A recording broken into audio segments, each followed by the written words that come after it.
ತುಳುವಿನಲ್ಲೊಂದು ಕಿರುಚಿತ್ರ ರಿಲೀಸ್ ಆಗಿದೆ. ಖಡಕ್ ಚಾಯ್ ಎನ್ನೋ ಹೆಸರಿನ ಈ ಕಿರುಚಿತ್ರವನ್ನು ಮೇ 21 ಶುಕ್ರವಾರದಂದು coastal wood star director K Suraj ಶೆಟ್ಟಿಯವರು ರಿಲೀಸ್ ಮಾಡಿದ್ದಾರೆ. ಹಾಸ್ಯ ಸನ್ನಿವೇಶವುಳ್ಳ ಕಿರುಚಿತ್ರ ಇದಾಗಿದ್ದು, ರಕ್ಷಿತ್ ಚಿನ್ನು ಚಿತ್ರಕ್ಕೆ ಆಕ್ಷನ್ ಕಟ್ ಹೇಳಿದ್ದಾರೆ. ಕನ್ನಡ ತುಳು ಚಿತ್ರಗಳಲ್ಲಿ ತಮ್ಮನ್ನು ತೊಡಗಿಸಿಕೊಂಡಿರುವ ವಿಕ್ರಮ್ ರಾವ್ ಅವರು ಖಡಕ್ ಚಾಯ್ ಚಿತ್ರಕ್ಕೆ ಬಂಡವಾಳ ಹೂಡಿದ್ದಾರೆ. ಶ್ರೀಜೆ ಬಂಗೇರ ಅವರ ಸಿನಿಮಾಟೋಗ್ರಫಿ ವೀಕ್ಷಕರ ನಯನಗಳಿಗೆ ಮುದ ನೀಡಿದ್ರೆ, ನಾಗುರಾವ್ ಅವರು ಸಾಥ್ ನೀಡಿದ್ದಾರೆ. ಇನ್ನು ಡ್ರೋನ್ ಆಪರೇಟರ್ ಕೀರ್ತನ್ ಅವರ ಕೈಚಳಕ ಚಿತ್ರದಲ್ಲಿ ಎದ್ದು ಕಾಣಿಸುತ್ತೆ. ಹಾಗೆ ಪ್ರಸಾದ್ ಶೆಟ್ಟಿಯವರ ಸಂಗೀತ ವಿಭಿನ್ನತೆಗೆ ಸಾಕ್ಷಿಯಾಗಿದೆ.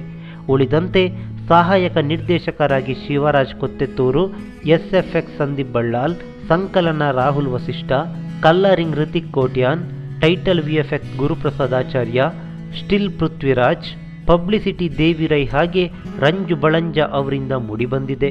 ಒಟ್ಟಿನಲ್ಲಿ ಖಡಕ್ ಚಾಯ್ ದಿ ಬೆಸ್ಟ್ ಕಿರುಚಿತ್ರಗಳಲ್ಲಿ ಒಂದು.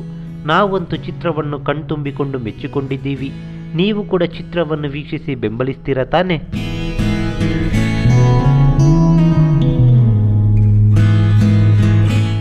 ಈ ಮಾಹಿತಿ ನಿಮಗೆ ಇಷ್ಟವಾಗಿದ್ರೆ ಲೈಕ್ ಮಾಡಿ, ಶೇರ್ ಮಾಡಿ, ಹಾಗೆ ಕೋಸ್ಟಲ್ ಕನ್ನಡ ಯೂಟ್ಯೂಬ್ ಚಾನಲ್ಗೆ ಸಬ್ಸ್ಕ್ರೈಬ್ ಮಾಡಿ. ಧನ್ಯವಾದಗಳು.